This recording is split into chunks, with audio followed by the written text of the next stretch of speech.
Hello, my dear students. Welcome back to SVSPU College YouTube channel.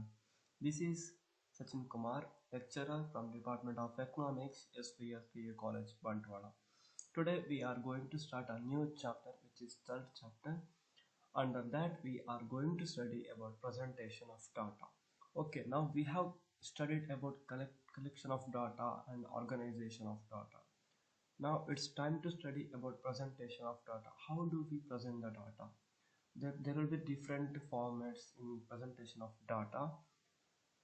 Without wasting time, let's directly switch on to the presentation of data. Introduction.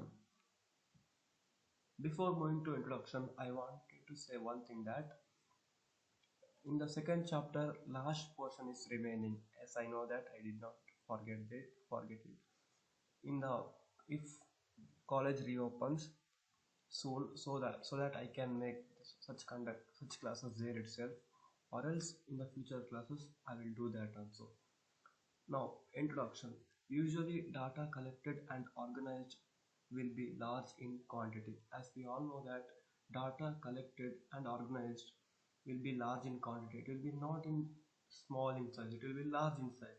So what it requires? Actually, it requires a comprehensive, perfect form of presentation. It should be presented in a well definite manner. So how do we present the data? There will be different forms. Here we are going to learn the three forms of presenting data.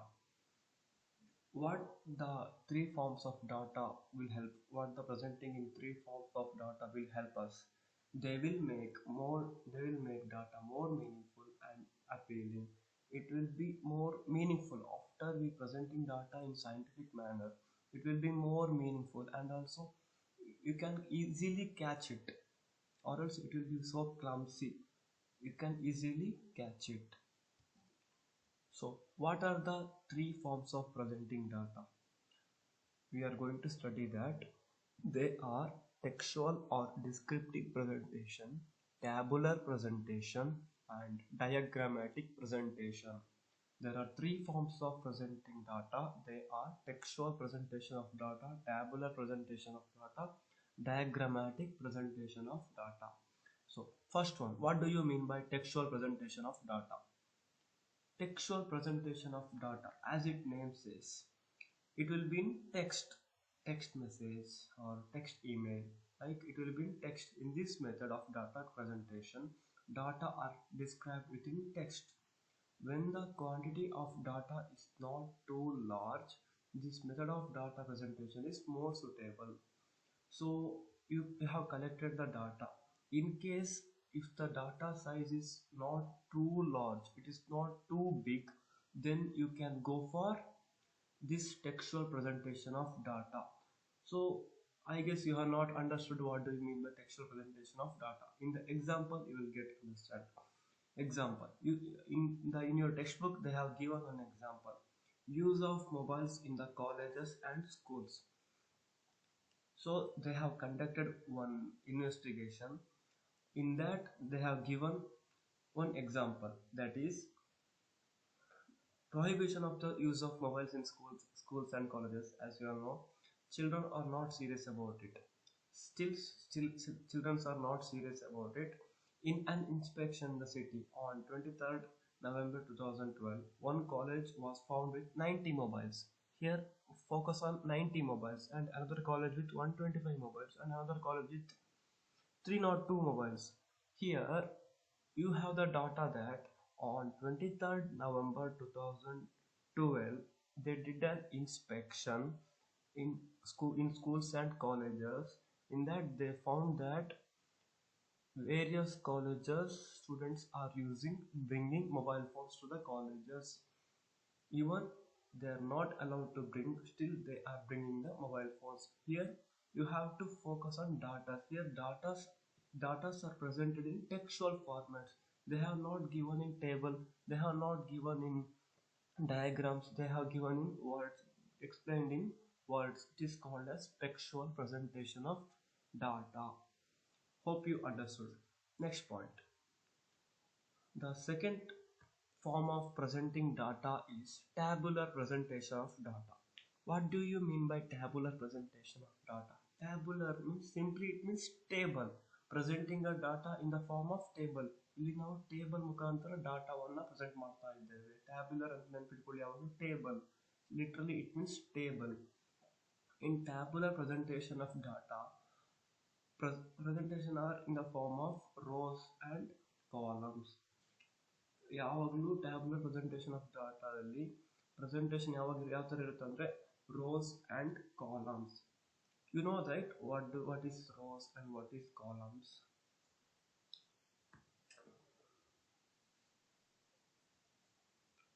Here they have given example also. It is one table. Can you understand?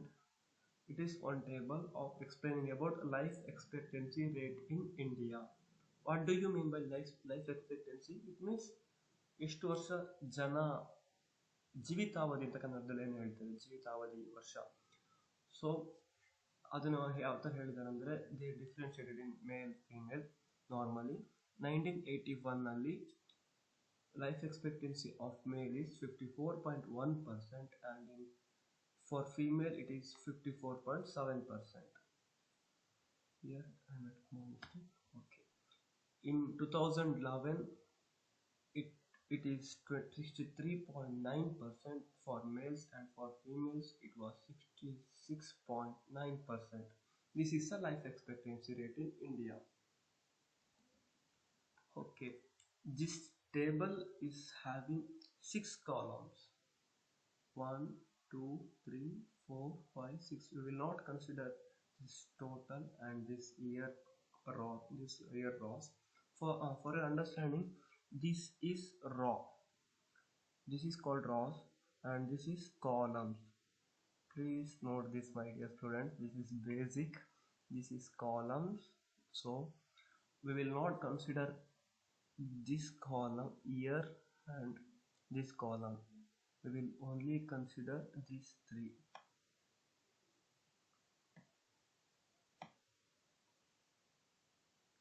We will only consider this one. So for understanding I have marked it. We will only consider these 6 rows in a table. So this is a table which is having 2 rows. So 1 row and 2 row and 3 column. 1 column, 2 column and 3 column. So it is called as 2 into 3 table. Each column is giving information. Each column or each row is giving information about life expectancy in India. It is called as cells. CELLS. It is giving information about life expectancy in India. It is called as cells.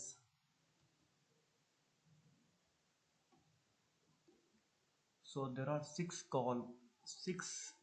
tables, 6 boxes. I'm sorry, there are 6 boxes which is giving information about life expectancy rate in India. They are called as cells. And here we see from 1981 to 2011 it is giving information. This is about tabular presentation of data. Hope this is very easy. Nothing to worry so much about it. It is very easy, right, my dear students? This is about tabular presentation of data. So there will be columns and rows. Data are presented in the form of rows and columns. So as we see here, data are presented in columns and rows. Next one. Tabular presentation can be made in the 4 forms. Please note this. This is a sub point under tabular presentation. Tabular presentation of data can be made under 4 forms. They are qualitative classification, chronological classification, spatial classification, and another one is quantitative classification. So here for the students who have seen my last video, it is very easy to understand this video also, because the remaining 4 slides are related to last class. Qualitative classification. Classification of data on the basis of attributes such as social status, physical status, nationality, region, etc. It is called as qualitative. Here, qualitative classification is done on the basis of these things. These things means these are social status, physical status, nationality, region, etc. Here we are not going to do classification on the basis of quantitative, on the, not based on not basis on the quantitative, on the basis of qualitative we are going to classify the data. Here we are going to study how the tabular presentation of data can be done. So there are four ways, that is qualitative, quantitative, spatial and chronological. Under qualitative, we are going to present the data in a table on the basis of social status, physical status, nationality, region, etc. It is called as qualitative classification. Here we have done classification on the basis of sex, that is gender, male and female. Under that also we have done on the basis of self-employed, regular workers, casual workers. Here we are going to study about distribution of employment in India. Distribution of employment in India. How the employment force is distributed. In self-employed, 51% of the male people are working, and in regular workers, 18% of the male are working. In casual, 31% of the laborers are working as a casual wage laborers. Under female, they are working 55% for self-employed and 8% for regular workers, and casual wage laborers are 37%. So this is done entirely on the basis of qualitative classification. You can see that this is example for qualitative classification, male and female, and also this one, self-employed, casual. These are the qualitative classification. They have done classification on the basis of these aspects. So nothing to go detail in this. This is enough qualitative classification. And the next one is quantitative classification. Here they have done the classification on the basis of quantitative, not on the basis of qualitative. Characteristics like weight, height, income, age, production, mass, etc. are quantitative in nature. We all know that these are in quantitative in nature. Weight, height, income, production, mass, etc. are in quantitative in nature. It will be, most of the time it will be in numbers. When these data are classified and grouped into classes, it is called as quantitative classification. So when these data are classified and grouped into classes, it is called as quantitative classification. In the example, we can understand what we mean by quantitative classification. Here we are going to present the data in a table on the basis of quantitative manner. The example is distribution of students on the basis of weight in a class of 50. So there are 50 students in a class. Here we are going to study distribution of students on the basis of weight. Whose weight, how much, like that we are going to study. In the first column there is 20, weight belongs to 25 to 35. Only 5 students belong to this category. It means out of 50 students, 5 students are having weight of 25 to 35 kgs. And the next one is 25 students are having weight of 35 to 45 kgs. 12 students are having weight of 45 to 55 kgs. Like this, 8 students are having 55 to 65 kgs of weight. This is quantitative classification. Here they have done classification on the basis of numbers. Can you understand, my dear students? Here they have done classification on the basis of numbers. 25 to 35, 35 to 45, 45 to 55, and also 5, 25, 12, 8. These are the quantitative classification. This is so easy. And the next one is chronological classification. In the last class itself, I have said what do you mean by chronological classification. Chronological classification means it will be, most of the time it will be on the basis of time. Classification on the basis of time. Here what I have written is classification on the basis of time. Time may be in hours, days, weeks, months, years, etc. ಸಮಯ ಇದು ಯಾವುದೇ ರೂಪದಲ್ಲಿ ಕೂಡ ಆಗಿರ್ಬೋದು. ಇಲ್ಲಿ ನಾವು ಡಾಟಾವನ್ನು table ಅನ್ನು ಈ ಮುಖಾಂತರ ಪ್ರೆಸೆಂಟ್ ಮಾಡ್ತಿದ್ದೇವೆ. Density of population in India. So what do you mean by density of population in India ಅಂದರೆ ಕನ್ನಡದಲ್ಲಿ ಜನಸಾಂದ್ರತೆ ಅಂತ ಹೇಳ್ಬೋದು. ಒಂದು ಪರ್ ಸ್ಕ್ವೇರ್ ಕಿಲೋಮೀಟರ್ ಅಲ್ಲಿ ಎಷ್ಟು ಜನ ವಾಸಿಸ್ತಿದ್ದಾರೆ, ಇದನ್ನು ನಾವು density of population in India, density of population ಅಂತ ಹೇಳ್ತೀವಿ. It means the number of people living in per square kilometre area. In census, from census we will collect the data, that is from 1901 to 2011 density per square kilometer area. This is another law. Under this it says that in 1901 77 people are used to live in 1 per square kilometer area. Kilometers or not area. In 1951 it is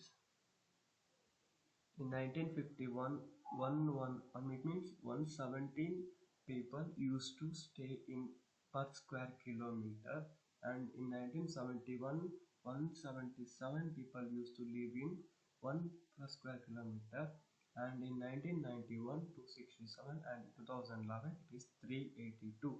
You can see that the density of population is increasing, density of people living in 1 per square kilometer is increasing. Forget about it. Here you have understood, right, how they have done classification. They have done classification on the basis of year: 1901, 1951, 1971, 1991, 2011. This is the classification they have done. On this basis they have done the classification. It is called as chronological classification. Here it says about year, right? Chronological classification, they have taken year for their example. Hope you understood. Next one is spatial classification. What do you mean by spatial classification? In the last class itself I also discussed about this, isn't it, my dear students? Spatial classification is done on the basis of place. Here you can call it as geographical classification. The classification is done on the place or geographical location. ಸ್ಥಳ ನೋಡಿ ಇಲ್ಲಿ ಡಾಟಾವನ್ನು present ಮಾಡ್ತಾ ಇದ್ದಾರೆ. So it is called as spatial or geographical classification.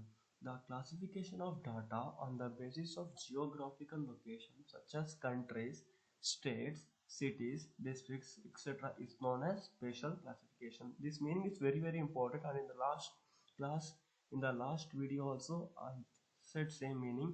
So you can write for both also, same meaning you can write for both, but you have to understand the concept very well. Data classification done on the basis of place, this is the meaning. So with the following example you can understand what do you mean by spatial classification. So under spatial classification they have to present the data in a table on the basis of place. This you should understand. They should present the data in a table on the basis of place. Place may be of states, cities, districts, or taluks, panchayats, whatever it is. Here I have one example. It is country. They have done classification in a table on the basis of countries. Here I have four countries, and the table is saying about number of mobile users per 1000 people. It means ಇಷ್ಟು ಜನ mobile ಅನ್ನು ಬಳಕೆ ಮಾಡ್ತಿದ್ದಾರೆ, 1000 ಜನಗಳಲ್ಲಿ ಇಷ್ಟು ಜನ mobile ಅನ್ನು ಬಳಕೆ ಮಾಡ್ತಿದ್ದಾರೆ ಇನ್ 4 ಡಿಫರೆಂಟ್ ಕಂಟ್ರೀಸ್ ಅಂತ. ಸೊ ಇಂಡಿಯಾದಲ್ಲಿ ಅವ್ರು ಹೇಳೋದಾದ್ರೆ 642 ಜನ ಮೊಬೈಲ್ ಅನ್ನ ಯೂಸ್ ಮಾಡ್ತಾ ಇದ್ದಾರೆ ಔಟ್ ಆಫ್ 1000 ಪೀಪಲ್. ಅಂದ್ರೆ 1000 ಜನರಲ್ಲಿ 642 ಜನ ಮೊಬೈಲ್ ಫೋನ್ ಅನ್ನು ಯೂಸ್ ಮಾಡ್ತಾ ಇದ್ದಾರೆ. ಅಂಡ್ ಇನ್ ಚೈನಾದಲ್ಲಿ ಕೂಡ 642, ಪಾಕಿಸ್ತಾನದಲ್ಲಿ 1000 ಜನಗಳಲ್ಲಿ 592 ಜನ ಮೊಬೈಲ್ ಫೋನ್ ಅನ್ನು ಯೂಸ್ ಮಾಡ್ತಿದ್ದಾರೆ. ಇನ್ Singapore 1440 people are using mobile phones out of 1000. It means few people are using two mobile phones, or some people are using three or more mobile phones. Like that, it will be. You have understood, right? In India, there are 642 mobile users per 1000 people. In China also it is same. In Pakistan there are 592 mobile phone users per 1000 people, and in Singapore there are 1440 mobile users per 1000 people. So here what we have to concentrate on is Singapore, Pakistan, China, India are the countries. So here they have done the classification of mobile users on the basis of countries. So this is about today's class. Very simple class, very easy to understand, nothing to worry about it, because most of the points we have studied in the last class itself. So nothing to worry more about it. And in the next class I'm going to tell you about tabulation of data and parts of a table. It is very important that you did. It is like definite question for your exams. So stay in touch, don't go anywhere. Please observe, please watch this video twice or thrice, because it is very, if you do not have touch means it is very easy, difficult to understand. The people who have seen last video, it is very easy to understand this video also. So don't miss any video. In weekly 2 videos I am uploading. At least give 15 minutes for those videos, because it's very short videos.